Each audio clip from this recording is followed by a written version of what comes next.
Congo, ekolo na biso tobongisa yango.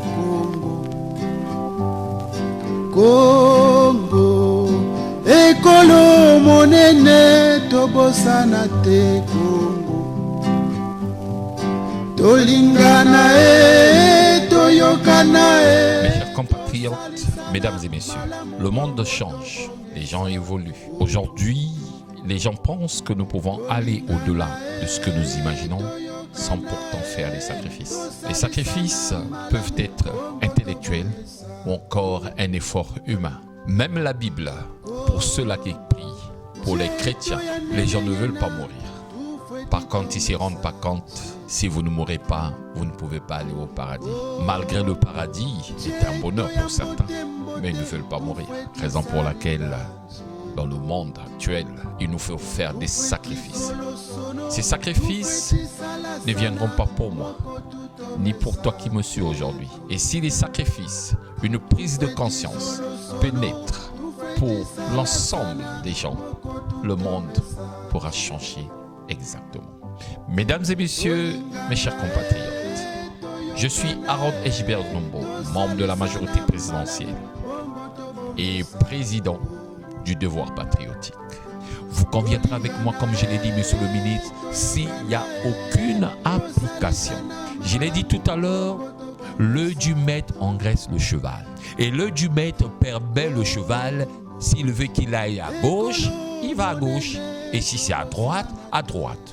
Mais monsieur le ministre, dans ce projet, j'ai grandi dans cette réalité d'une grande entreprise de la place qu'on appelait Boss Congo, qui a fabriqué des choses extraordinaires.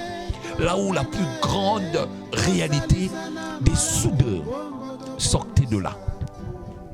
Les grands et des grands soudeurs du Congo venaient de Boss Congo. Et monsieur le ministre, où est notre patriotisme? Le président de la République et le Premier ministre ont pensé que vous êtes l'homme de la situation. C'est comme je vous ai dit, coup de chapeau à vous.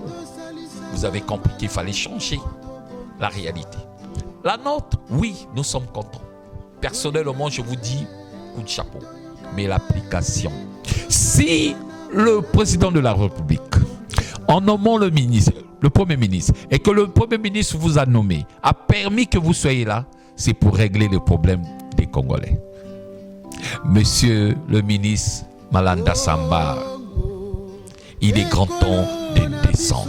À titre de rappel, une anecdote, en 2015, si j'ai bonne mémoire, j'ai suivi un ministre des hydrocarbures. Un ministre des hydrocarbures qui avait fait une descente de surprise à la frontière de Tchambanzasi. Là encore, je ne peux pas citer le nom de l'entreprise. Le ministre Jean-Marty Sertikaya qui est descendu pour aller toucher du doigt la réalité des travailleurs au niveau de cette entreprise. J'ai la vidéo, mais je la garde personnellement privée. Ce dernier, pour le bien des Congolais, a mis ses bottes. Ces jours-là, a fait une visite de surprise. Et dans les 2 mois qui suivaient, tout avait changé. Monsieur le ministre, ce n'est pas une façon de vous mettre en porte-à-faux, c'est un exemple. De vous dire, tout à l'heure, je vous ai dit, monsieur le ministre, le bienfait que vous faites pour la République restera à jamais dans nos annales. C'est pas moi, c'est nous et nos enfants diront, c'est au règne de tel ministre, pendant son parcours dans tel ministère, ce dernier a fait ceci et cela est resté à jamais. Monsieur le ministre, monsieur le ministre de l'Emploi, combien des Congolais vont rester à la maison parce que le Congolais a préféré donner la réalité du travail aux étrangers? Combien de Congolais? Ici, nous parlons du patriotisme. Tout à l'heure, je vous ai dit, nous ne sommes pas dans une salle de tribunal où je vous dirais que, monsieur le ministre, vous devez faire ceci. Non. Moi encore ça. Ici, ce sont des suggestions patriotiques. Que votre patriotisme, nous éveillons, nous réveillons. Et que l'expansion patriotique règne. Alors, monsieur le ministre, aujourd'hui, vous n'êtes pas ma cible, mais la réalité patriotique permet, vu que vous êtes l'homme de la situation, monsieur le ministre. Dans cette grande entreprise, quand je faisais partie de ce projet, nous avons mis les socles de ce grand projet-là.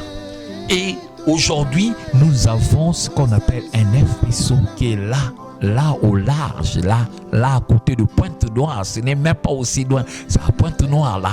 Et depuis fin 2024, si j'ai bonne mémoire, aujourd'hui nous partons en 2026. 2026, monsieur le ministre, 80% de ceux qui sont dans ce FPSO sont des étrangers. Ça se passe au Congo, monsieur le ministre. C'est pas loin. Quand on dit protéger les intérêts de Congolais, s'il faut protéger, c'est vous, monsieur le ministre. Notre suggestion patriotique voudrait bien la logique, le bon sens, que vous partez, qu'il y ait des visites de surprise dans ces rigs ou encore les plateformes, monsieur le ministre. C'est maintenant ou jamais. Combien de mes compatriotes sont à la maison parce que la main-d'œuvre, monsieur le ministre, la main-d'œuvre, comment la main-d'œuvre, on peut importer la main-d'œuvre au Congo, comment est-ce possible? Monsieur le ministre, je parle avec précision. En 2023, j'étais dans ce rig. J'ai écrit à une autre autorité de la République. Je l'ai même envoyé ce qu'on appelait, j'avais eu la chance, je l'ai envoyé ce qu'on appelait le POB, qu'on dit en anglais Person on the board, pour la majorité des gens qui sont à bord. Je l'ai demandé, essayez de voir, vous connaissez la majorité des noms congolais. Mais monsieur le ministre, les soudeurs, tout à l'heure je l'ai dit, les soudeurs c'est de la manutention. Les tuyauteurs c'est de la manutention. Vous prenez quelqu'un qui vient de la Thaïlande, Congo vers la Thaïlande, plus de 5000 km. Une personne qui arrive, qu'on lui donne le visa pour venir faire la manutention au Congo. Alors que là, dans notre pays, il y a mes frères, compatriotes, qualifiés, qui sont là, qui font rien. Est-ce qu'il n'y a pas, si vous me permettez, sous votre respect, pour ceux-là, il n'y a pas quelque chose en guise sous roche dans ça, monsieur le ministre? Y a-t-il pas cela? Pour cela, je veux faire le schéma. Aujourd'hui, je ne voulais pas écrire. Je veux faire le schéma, monsieur le ministre. Comment est-ce possible? Comment est-ce possible que quelqu'un qui quitte de la Thaïlande, comment on appelle ceux qui sont aux États-Unis là, comment on appelle le Mexique, les Mexicains qui viennent faire la soudure au Congo. Et cette soudure, c'est pas une soudure comme vous, c'est la machine qui soude. Les pipes que vous voyez là, qui vous transportent le gaz là, c'est les machines qui soudaient. Mais où sont passés nos frères congolais? Où sont passés notre patriotisme? Aujourd'hui, je vous impute pas tort, monsieur le ministre, vous avez pris les choses au milieu. Mais il faut qu'il ait les actes, descendre sur le terrain, voir comment ça se passe, monsieur le ministre. Si ce n'est pas le cas, où est notre patriotisme? Vous avez eu raison, oui. La note, oui. Coup de chapeau à vous, monsieur le ministre. Mais si vous ne descendez pas sur place, touchez du doigt la réalité congolaise, la manière dont nos frères partez voir dans les rigs, dans les comment on appelle, dans les plateformes où la main d'œuvre est donnée aux étrangers, monsieur le ministre. Les tuyauteurs étrangers, est-ce qu'au Congo y a-t-il pas de tuyauteurs, les soudeurs, monsieur le ministre? Et là, il y a une complicité. Le monsieur quitte la Thaïlande pour venir travailler au Congo, pour être soudeur. Par contre, il y a des grands soudeurs qui sont passés à Boscogo, qui sont là à la maison. Le monsieur qui lui donne le visa pour le Congo. Il arrive au Congo, il arrive au niveau de l'autre, comment on appelle, de l'administration de l'aéroport. On lui permet de rentrer. Et pour votre gouvernement, monsieur le ministre, le projet au Congo ici était géré par la marine marchande. La marine marchande en 2023, nous avons, les paroles s'envolent, les écrits restent. Les écrits sont là, monsieur le ministre. Qui donne le quai aux étrangers de monter dans ces règles-là? Qui? Vous conviendrez avec moi, je l'ai toujours dit, il faut la sanction. Il faut sanctionner. Sans la sanction, rien ne peut se faire. Il faut sanctionner. La sanction, ouais, c'est le dernier recours. Que vous soyez mon parent ou pas, vous devez sanctionner. Vous ne pouvez pas priver le bien collectif au détriment de vos frères. Ou encore rendre la vie difficile à ceux-là, les pères de famille, monsieur le ministre. Vous conviendrez avec moi aujourd'hui, comme je l'ai dit, monsieur le ministre, je ne vous ai pas ciblé, mais je parle d'une réalité de l'emploi. Si nous ne levons pas, si nous ne comprenons pas les enjeux, le monsieur le ministre est dans son bureau assis, il a pris la note, il s'est dit l'application, les autres feront le reste. C'est vrai que chacun doit faire son travail. Monsieur le ministre, vous êtes le patron de ce domaine. C'est vous le patron. Mais si vous ne vous levez pas, qui fera? Figurez-vous, comme je l'ai dit avec le ministre comment est-ce qu'on appelle, des hydrocarbures, qui est arrivé dans cette entreprise, les 2 mois qui se suivaient, tout était rentré dans l'ordre. Mais monsieur le ministre, c'est à vous de descendre. C'est à vous de faire autant. Comment est-ce possible? Comment est-ce possible, monsieur le ministre? Et encore, il y a une réalité. Une réalité qui ne dit pas son nom, monsieur le ministre. Comment est-ce possible? Dites-moi, un Américain qui quitte aux États-Unis, qui vient travailler au Congo, le Congolais, les chefs congolais disent, ouais, l'Américain, ceux-là qui peuvent travailler avec ces Américains-là doivent parler l'anglais. C'est une aberration, monsieur le ministre. Un complexe d'infériorité à la congolaise. Quand vous dites à un Congolais, monsieur le ministre, je vais vous dire une vérité. J'ai aucun instrument dans le hand ou le offshore. Aucun, je dis bien, il n'y a aucun instrument en français. Dans le hand et le offshore. Tout en anglais. Les soudeurs, tout ce qu'ils font là, tout en anglais. Si tu dis à un frère congolais, parce que tu ne connais pas l'anglais, mais tout ce qu'il fait tout en anglais. Si vous dites à votre frère, maintenant il ne peut pas parce qu'il ne connaît pas l'anglais, il ne peut pas aller là-bas, mais qui est dans la merde? Excusez-moi, aujourd'hui je ne peux pas utiliser des gros mots. Qui est, j'allais dire, le fou? Qui est le vrai fou dans tout ça? Celui qui dit à son frère que tu ne peux pas travailler malgré ta qualification parce que tu ne connais pas l'anglais. Mais écoutez, si ce dernier est anglophone, cherchez-lui un interprète. Vous ne pouvez pas dire à un Congolais, chez lui, qui a appris, vous lui faites comprendre, ouais, puisque tu ne parles pas l'anglais, tu ne peux pas travailler chez toi. Ça, c'est le complexe d'infériorité à la congolaise. Et c'est ce que nous vivons. En une parenthèse, un FPSO qui est là, ça fait 2 ans. Et vous-même, vous dites le transfert de compétences. Donc, les étrangers qui sont là, comme ils parlent l'anglais, les Congolais ne peuvent pas monter. Vraiment, honnêtement, ça c'est une insulte à notre nationalité. Si tous les Congolais vont partir, moi je resterai au Congo pour que ça change. C'est une insulte, monsieur le ministre. Le processus est là. Dire à un Congolais que vous ne pouvez pas travailler parce que vous ne connaissez pas. Monsieur le ministre, je voudrais vous parler d'une réalité. J'ai été dans un projet MKB2, le projet MKB2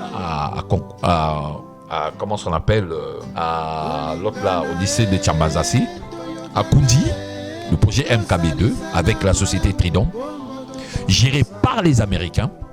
Et je vous avoue, dans ce projet, la majorité des groupes, regardez les Américains, qu'est-ce qu'ils ont fait?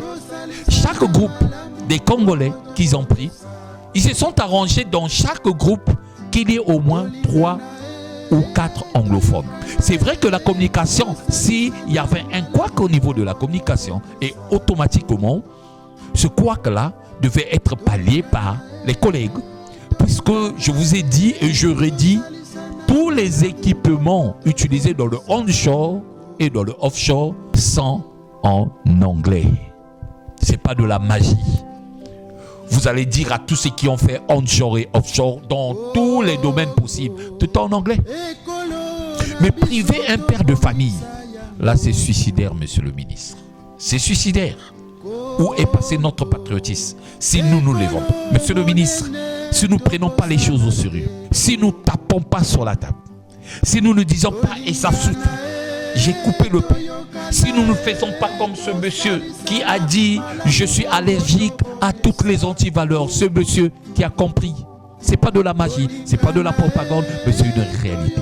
Monsieur le ministre, aujourd'hui vous faites partie de ceux-là qui ont compris qu'il faut couper le pain. J'en suis sûr, avant 100 jours, dans tous les départements ministériels, les gens vont se démarquer en prenant les vraies décisions pour la cause commune. Mais si nous ne la faisons pas, le pays appréciera. Et quand je dis le pays, le peuple. Alors, monsieur le ministre, tout revient à vous, monsieur le ministre, de faire le pas, de descendre au niveau de riz, de toucher du doigt la réalité congolaise, de toucher du doigt.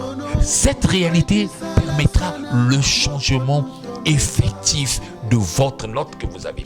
Mais si cette note traîne seulement dans les bureaux et étouffée par des petits pots de vin, monsieur le ministre, ce serait une goutte d'eau dans la mer parce que les choses ne changeront pas.